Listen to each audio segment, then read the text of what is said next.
Hello, and welcome to a very special episode of Big Al Books.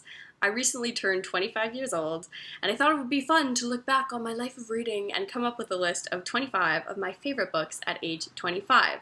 And it was sort of fun coming up with this list, but it was mostly just painstakingly difficult and stressful. Like, I felt I had to make some truly scandalous decisions while trying to narrow this list down to only 25 books. I wanted to make a list that included books that had been my favorites at different periods in my life.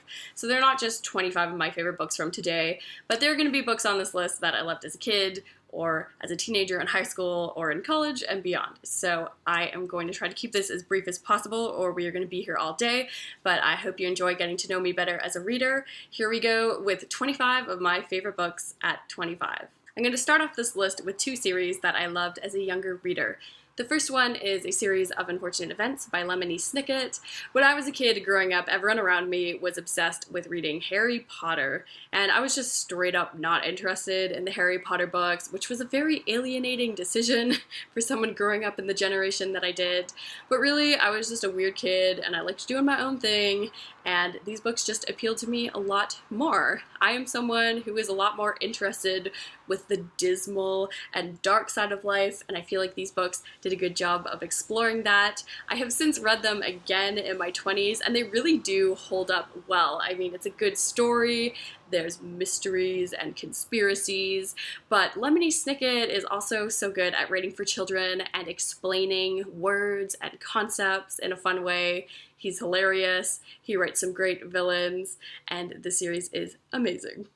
I also loved the His Dark Materials trilogy by Philip Pullman.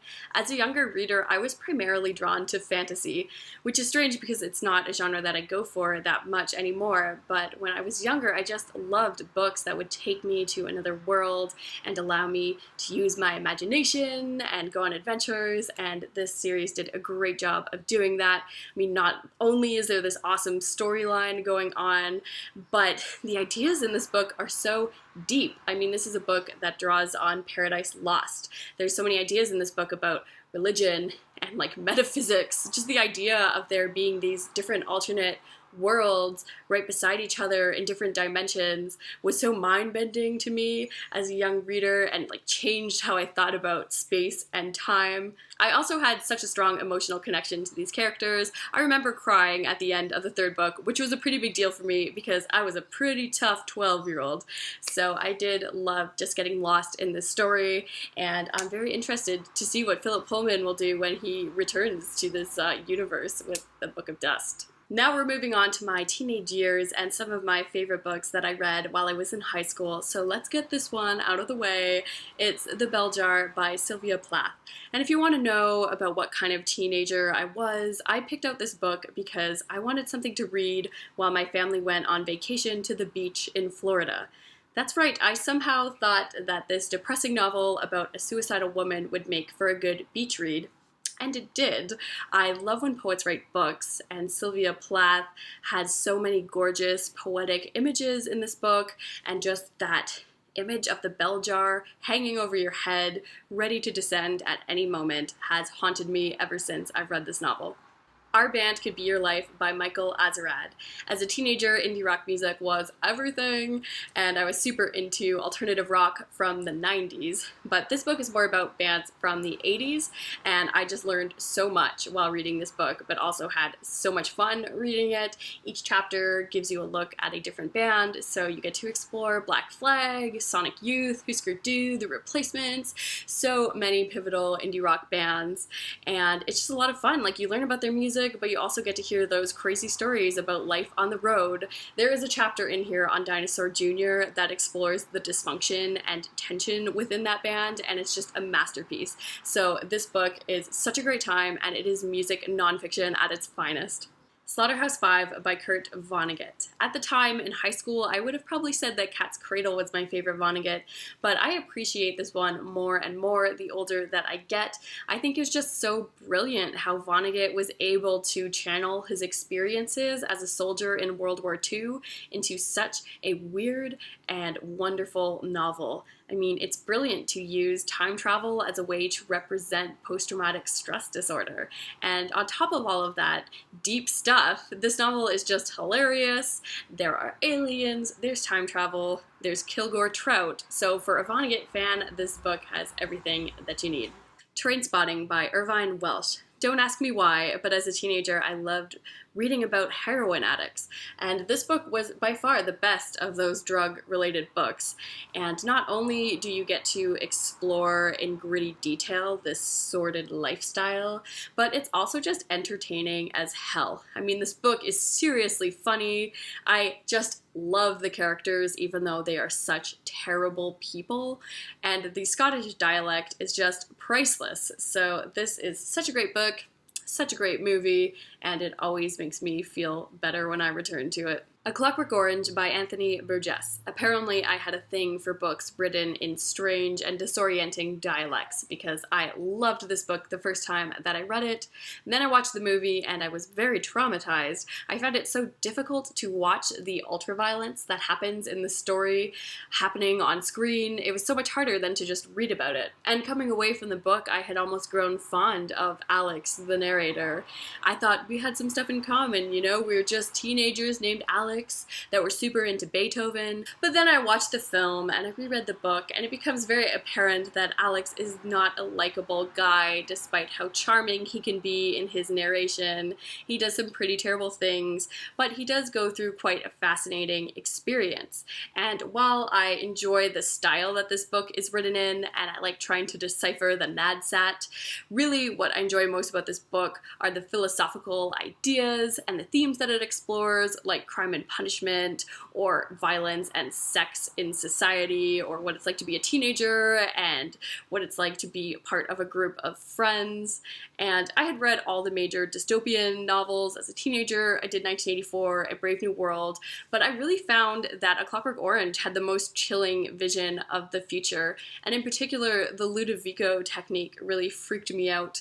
The idea that something that you loved could be used against you as a way to control you or destroy you was a really crazy idea, so I could not get enough of this novel. Le Petit Prince by Antoine de Saint-Exupéry. I read this book for the first time in French class, and even as a cynical teenager, I found this story to be so moving, and I loved the ideas in here about trying to think like a child and never growing up, and being a boring, linear thinker. So it's so imaginative, and there is a fox in here that is the greatest thing.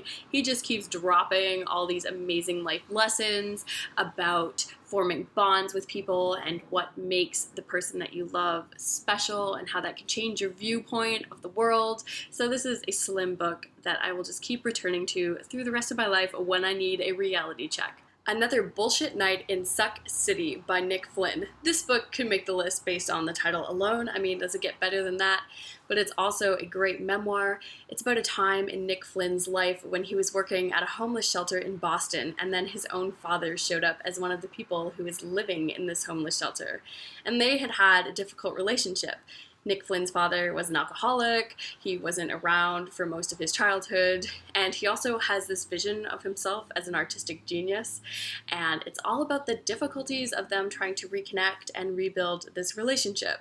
So I related to this book on a very personal level, but I also think that the writing is great. This is not a boring autobiography. Nick Flynn takes a lot of risks in his writing style, and he achieves some powerful and poetic moments. He offers such an honest look at a very complicated relationship, and this book gave me so much to think about in regards to homelessness, addiction, and family.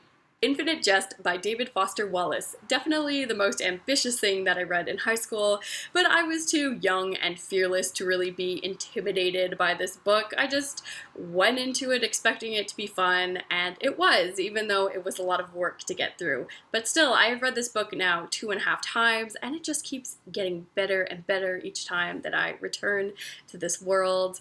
And my high school yearbook quote actually came from this book. It's a line that goes a little something like this: "They can kill you, but the legalities of eating you are quite a bit dicier." So I stand by that. That was a line that resonated with me at the time, and it still does today. So I won't be one of those annoying lit bros that tells you that you have to read Infinite Jest, but all I'm saying is that I absolutely love this book, and I'm so glad that I made the time for it.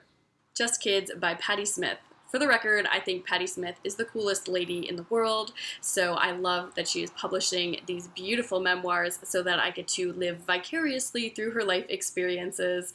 This book in particular is about her friendship with the photographer Robert Mapplethorpe, but it's also about the time in her life when she left her hometown and moved to New York City and tried to make it as an artist. You know, she's a poet and a singer, and this is a book that I think will appeal to creative people interested in the time period and what it's like to be dirt poor but happy and live in a creative life. This book is truly beautiful. Now we're moving on to books that I read after high school. These are books that I read mostly during the time that I was in university. So let's start off with Wuthering Heights by Emily Bronte. I remember reading this on summer vacation, and it had been a while since I had read a classic book, and I found it kind of difficult getting into it at first, but once I did, oh man, I am so into drama in my novels, so like I just couldn't get enough of the screwed up Heathcliff and Cathy dynamic and how it spans the course of generations and just the setting and the moors. For a drama queen like me, this book was everything, and it really inspired me to get more into classics and to pick up more of them while I could. To the Lighthouse by Virginia Woolf. It's so hard only picking one of her novels, and I think really The Waves is probably the best of her books that I've read so far, but I'm going to stick with this one because I am so drawn to books about dysfunctional families, and Virginia Woolf does such a great job of exploring the deep and rich interior life of this family while they're away on vacation, and really this book is on the list because she is the most incredible writer that I have encountered. She is so powerful. She does this bold move in this book where she kills off a character in parentheses, which I thought was so badass, that really every time I read a Virginia Woolf novel, I feel like I've only skimmed the surface and that there's like this whole world of meaning that I haven't even tapped into yet, and for that reason I feel so excited to just return to her works throughout my life.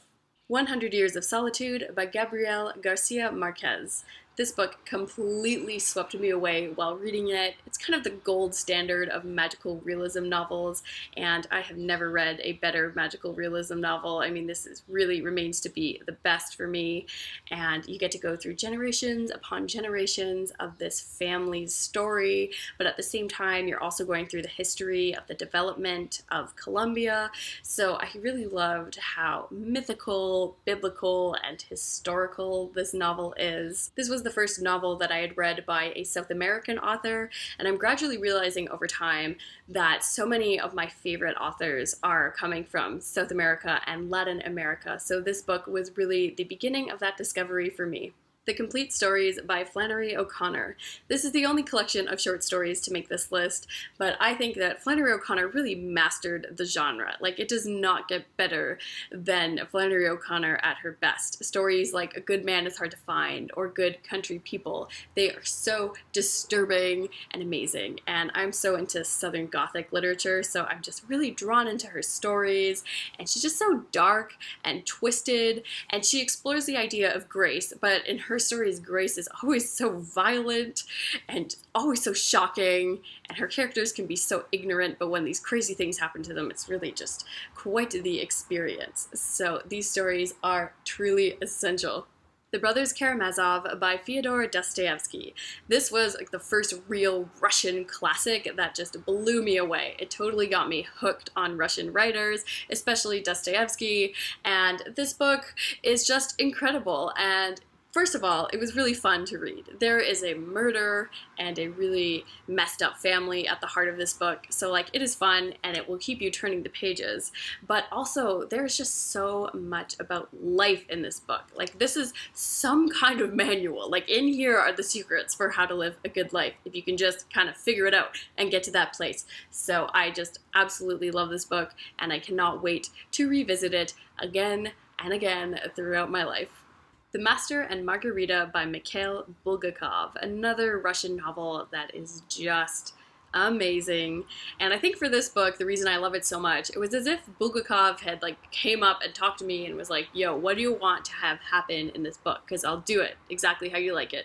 because this book is just like so great. I mean, it's funny and it is this fierce satire on the Soviet regime, but at the same time, there's so many wild supernatural elements. Like, it's so over the top, and I love that. And the characters are great. There's like Pontius Pilate's story is thrown into this book. There's a talking cat. There is this badass woman named Margarita who becomes a witch because of love. So like, there's just so much going on in this book, and all of it is amazing. And every time I return to it, I'm just so happy.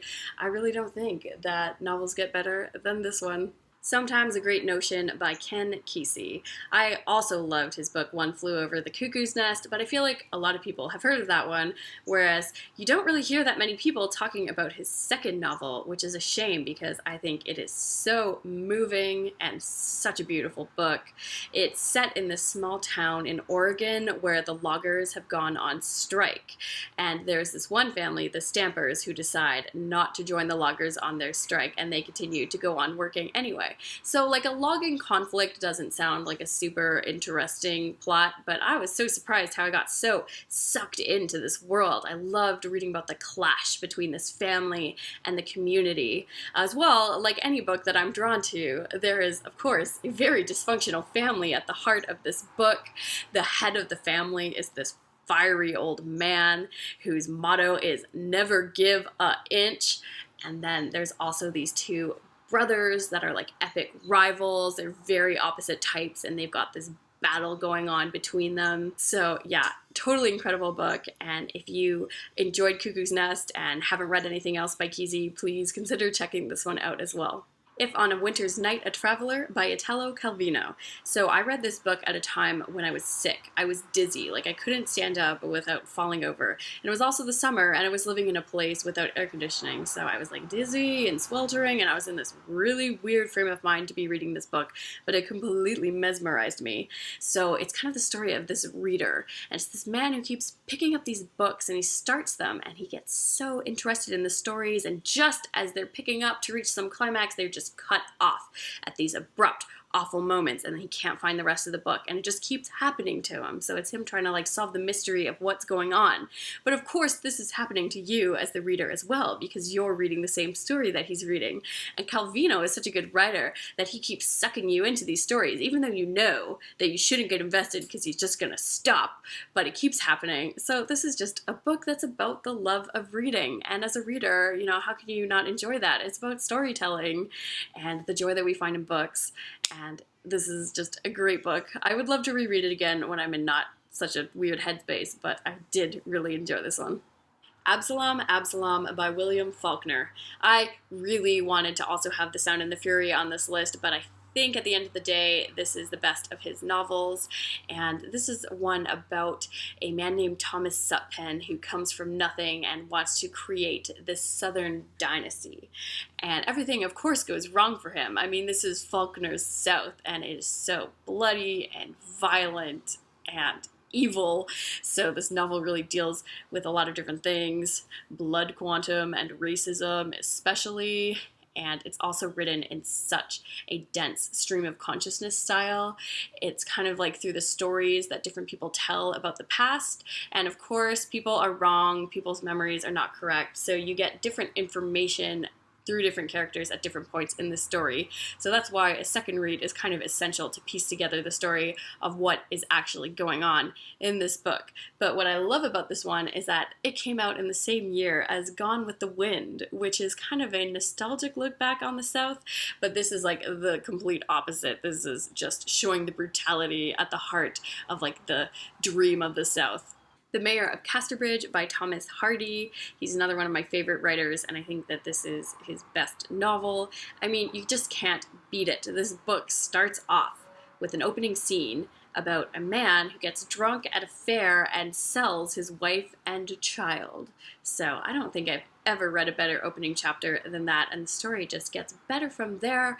I mean, it's all about how that decision haunts him throughout his life, and I love tragic downfalls and a full character study. So Thomas Hardy is at the height of his powers in this book, and it's incredible. Labyrinths by Jorge Luis Borges. Time is a river which sweeps me along, but I am the river. It is the tiger which destroys me, but I am the tiger. It is the fire which consumes me, but I am the fire. The world, unfortunately, is real. I, unfortunately, am Borges.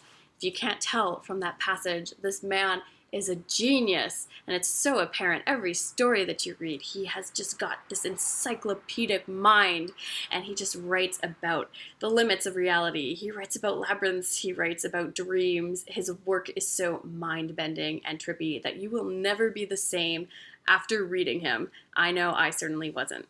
A Brief History of Seven Killings by Marlon James. And Marlon James is the modern author who I'm just the most excited about.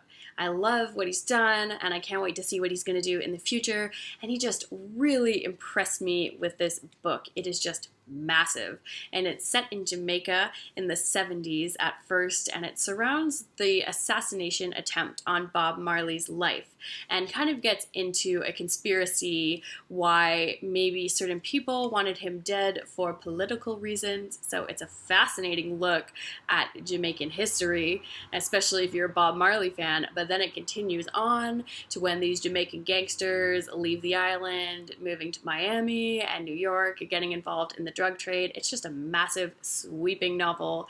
There's some amazing writing in here. We got some stream of consciousness. We've got some multiple perspectives. Definitely reminds me of an As I Lay Dying kind of novel. I was so happy when this book won the Man Booker Prize. I mean, it's quite an edgy novel. Doesn't really make you think literary prize, but it's incredible, and I am such a big Marlon James fangirl. Midnight's Children by Salman Rushdie. I love in books when the personal intersects with the political, and that's what this book is all about. It's the story of this guy named Salim, but it is also about the story of India, especially following Indian independence. And if you're like me and don't know a lot about that history going into this book, you're gonna have to do a lot of studying on the side. I mean, this novel is written at breakneck speed, and Rushdie just goes through all these like historical references that you kind of need to keep Wikipedia open just to like keep up with this book, but it is seriously worth the work because this book is just so much fun to read, especially if you're a fan of just storytelling. The narrator is wild, and he's wacky, and he's unreliable, and you don't never really know what the hell's going on, but it is so much fun following him. He tells you about his family's history before he's even born. He tells you about his childhood. He has these telepathic abilities and this evil twin that this novel was just impossible to put down. I read it immediately after finishing it, and it's just one of the best books I've ever read. It's just a firework. Fifth Business by Robertson Davies, and surprisingly, this is the only work of Canlit on the list. So that's a shame, but I mean, we have to represent with at least one Canadian book on here. I read this last summer, and I just thoroughly enjoyed it. It's about a man named Dunstan Ramsay, and he's just telling his life story, how he had this one minor incident happen in his childhood that just profoundly affected him throughout his whole life. It also deals with the idea of not being the hero of your own story and just considering yourself to be background material in your own life. Very interesting book, very quirky, which I think is what Canlit is all about. Dunstan Ramsay is one of my favorite narrators in literature, and this book was just a pure pleasure to read from start to finish. So those are 25 of my favorite books at 25. There's still so many more favorite books of mine that I could just keep talking about, but this video has gone on for far too long. If you have paid attention to the lighting situation, the sun has set a long time ago, so I'm gonna wrap this up. Thank you so much for watching if you've made it to the end of this video, and see you again next time.